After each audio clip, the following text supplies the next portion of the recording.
Ladies and gentlemen, the American cheering Bulldog Nation, welcome to the Eric Deters Show. Well, yesterday, Fanny Willis took the stand after Nathan took the stand, her paramour. And I think it is my obligation and duty to explain what happened to you, unlike anyone else can. First and foremost, I want all of you to know that pure politics of this, complete grand slam for President Trump. Regardless of all the real legal issues involved, grand slam for Trump. It is unprecedented that in the middle of a criminal prosecution, an issue arises that requires a hearing with testimony from the prosecutor from the stand. That never happens, folks. And it's happened in this case. So from a pure political viewpoint, grand slam for President Trump. This also will result in issues that are probably going to be interlocutory in nature, which is the legal word, meaning they have to be decided first, which means they go up the ladder in the appellate system in the Georgia courts. This case is not going to trial anytime soon. Anytime soon. So, complete legal and political victory for Trump. That's really all you need to know. Now, the noise and what actually happened yesterday, if I am Fanny Willis's attorney, what I would argue to the court is it doesn't make any difference. She has the right as the prosecutor to appoint whoever the hell she wants. The problem is that she's created an issue relative to her honesty and integrity that is going to have a ripple effect. It's the old, sometimes you don't want the ball of yarn to unravel. Because once the ball of yarn starts unraveling, oh my God. Now, these two are going to face IRS investigation. They're going to face a possible criminal investigation. They're going from the Attorney General of Georgia. They face possibly disciplinary issues with Bar Association in Georgia. I mean, it's just a nightmare what they face. Possible civil litigation. Did they act outside of their immunity that would get them? Political destruction, just complete political destruction. I mean, this is a catastrophe for them. However, I would argue to the judge, if I'm them, that it doesn't make any difference relative to who's appointed. All of this is what we would refer to collateral. That's an argument that you're going to make. That's not what the Trump lawyer is going to make. I got to make a few more comments about it. I'm blown away at how terrible some of these lawyers were. The female lawyer, especially, kept saying receipts. I mean, I'm like, she couldn't phrase a question if her life depended on it. Her tone, her voice, she was awful. Now, some of the more seasoned gray-haired men did a better job. But my golly, I could have gone sliced and diced this woman and him, Mr. Sweater. Now, let me tell you something else, too, that they've done. Everybody's mocking the cash thing, but they're not explaining it, folks. These two individuals got together. They got together and they decided, hey, we got to go with the cash reimbursement, the cash arm, because that cleans it all up. Regardless of what shows up on a credit card statement, they're able to say they cleaned it up with cash. So that is a bogus, concocted argument. But you know what? It's impossible to disprove. They're not stupid people, folks. They might be corrupt, but they're not stupid. They got together and decided, hey, let's go the cash route. And it's easy for her to say, I've had cash around the house forever. The source of that cash, impossible to figure out, to know. She's just always had cash. But the bottom line was she was an awful witness because the things that she said weren't relevant, and she was trying to humanize a situation that she was not going to humanize, invoking her father's name, those kind of things. But complete political and legal win for Trump, regardless of what the judge decides. Doesn't matter anymore. That's my 2 cents. All right. New York Bragg. That case, they say, is going to go forward, set for trial in March. No, it won't. That trial will have the same kind of continuing issues. Tucker Carlson, I tell you, he's embarrassing himself. I like Tucker Carlson, okay? I do. But you can't go into a Russia store and compare Russian prices with American prices without knowing what you're dealing with in the big picture. Russian wages. You can't do it. He's being taken advantage of, and it's Tucker's smarter than this. And remember what everybody does on this Russia-Ukraine issue. I crack up. Am I the only person in America with a platform that says, I can't stand either country? Why do people feel like you got to pick Ukraine or Russia? Putin is a tyrant. Zelensky's corrupt. They're all corrupt. They're all bad. Why do you have to pick a side? I don't like either one of them. All right, Manchin is toying around with a third-party race and considering Romney and Portman as running mates. Kanye West is endorsing Trump all the way. James Comer's going after these credit card statements and the Chinese companies that paid for the Biden's credit cards. JP Morgan Chase and BlackRock are getting out of this climate investment crap. About time. Citibank. Now, just think about this, folks. I don't like these folks, but you would think that the chief economist for Citibank knows a little bit, right? Says we're going to get rocked with a recession mid-2024. Putin says he preferred Biden in 2020, and he prefers Biden now. By the way, Trump's jumping all over this saying CCC, but let me tell you something, folks. That's not what he really wants. He's saying that. But you don't think Putin would rather deal with Trump than Biden? But he's saying the right things. If Putin said he'd prefer Trump, look at the repercussions. It's kind of funny, the game that they're playing. Trump's True Social is getting the green light for the securities. So Trump Social is going to get to go public. It was delayed. This is big for Trump. He'll make a lot of money. And the head of NATO has admitted Trump's right. NATO needs to pay their fair share in order to get defended by the United States. This is the Bulldog. Every dog has their day. Have a great day.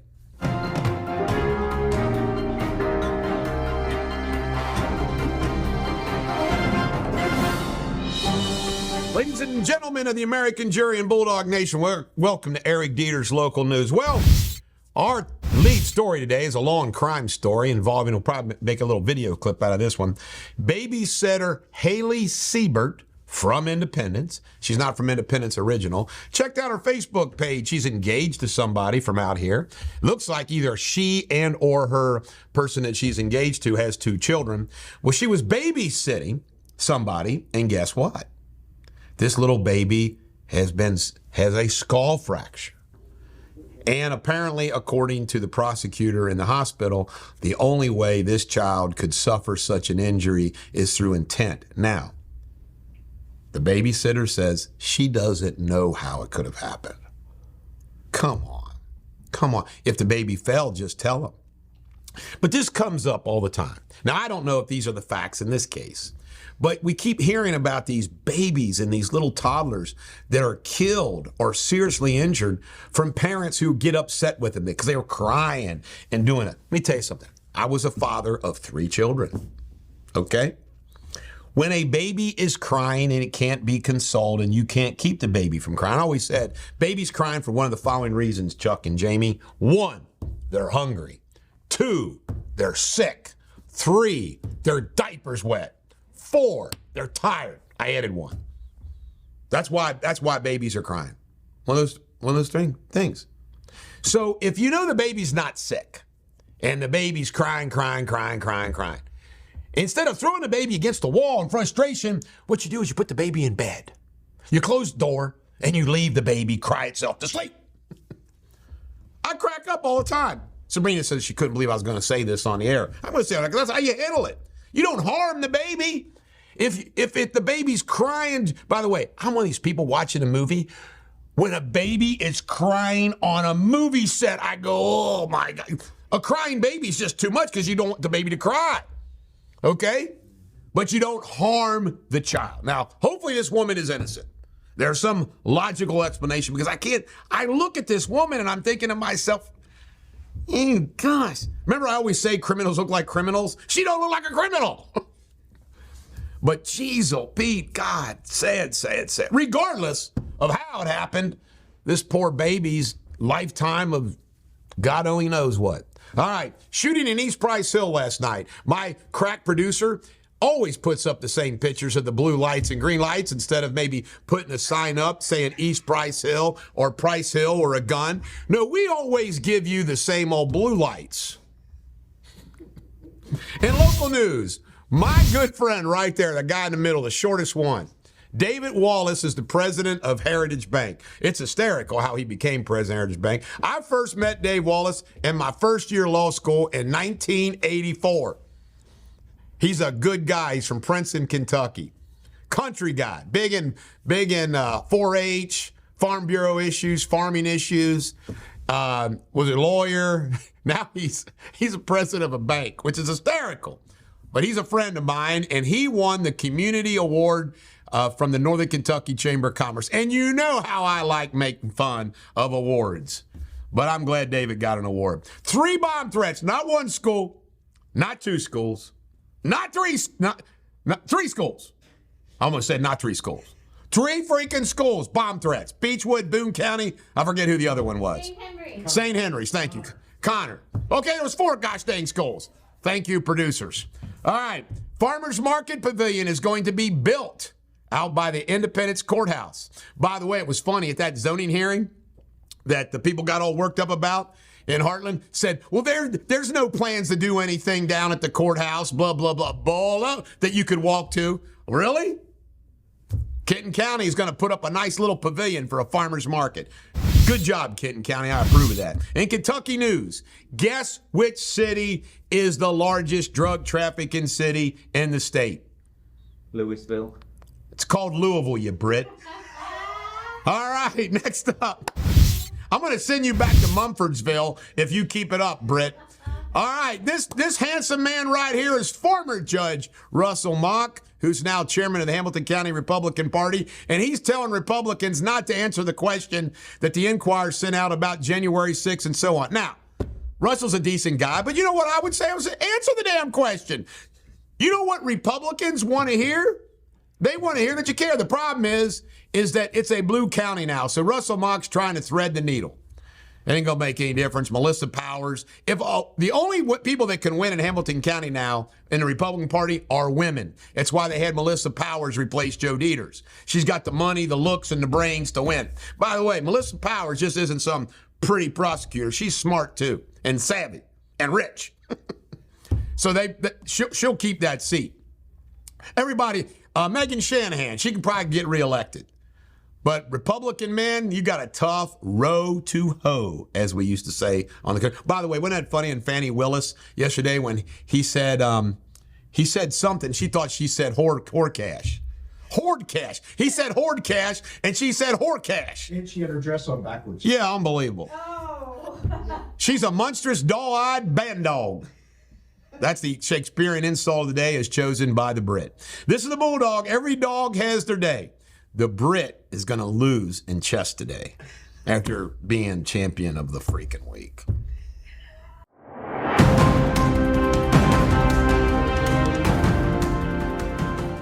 Hello, you're watching Eric Deters World News. I'm Jamie Spindley with the latest headlines. 7 people, including a 1-year-old baby girl, has been killed in a Ukrainian air attack on the Russian city of Belgorod.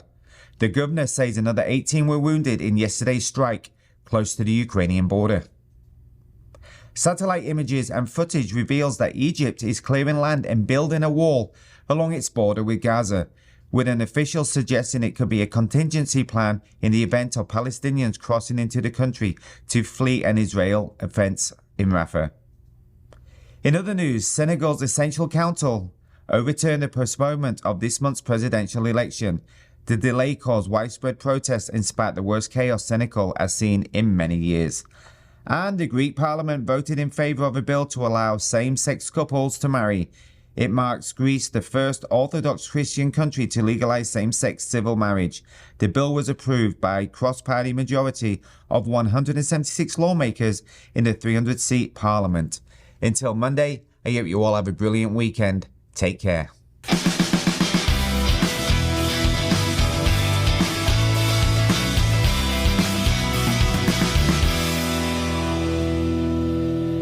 Ladies and gentlemen, American German Bulldog Nation, this is Sports Without Boundaries. Why? Because we have no boundaries. Commissioner Manfred, the baseball commissioner, announced he's going to retire in 2029. Well, thanks for giving us a 4-year notice. I just want everybody to know that I'm going to retire in 2086. Thanks for the heads up. This guy right here, Holly, running back, LSU star, apparently he's being charged with murder. Uh-oh. Caitlin Clark, the female basketball player from Iowa, shattered the all-time women's scoring record last night. And she still has another year she could play. Adam Kozerski, son of Bruce Kozerski, has taken over the football program of Brossart. And the UFL is going to begin games in March. Are you going to watch it? I am not. And Isaiah Stewart, the center for the Detroit Pistons, has been arrested for punching Drew Eubanks, the center for another team. And guess what? It was outside the basketball stadium.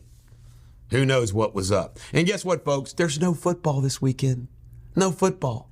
All the college teams will play in basketball, and we'll report it on Monday. But there's no more football. It's the Bulldog. Every dog has their day. Have a good day.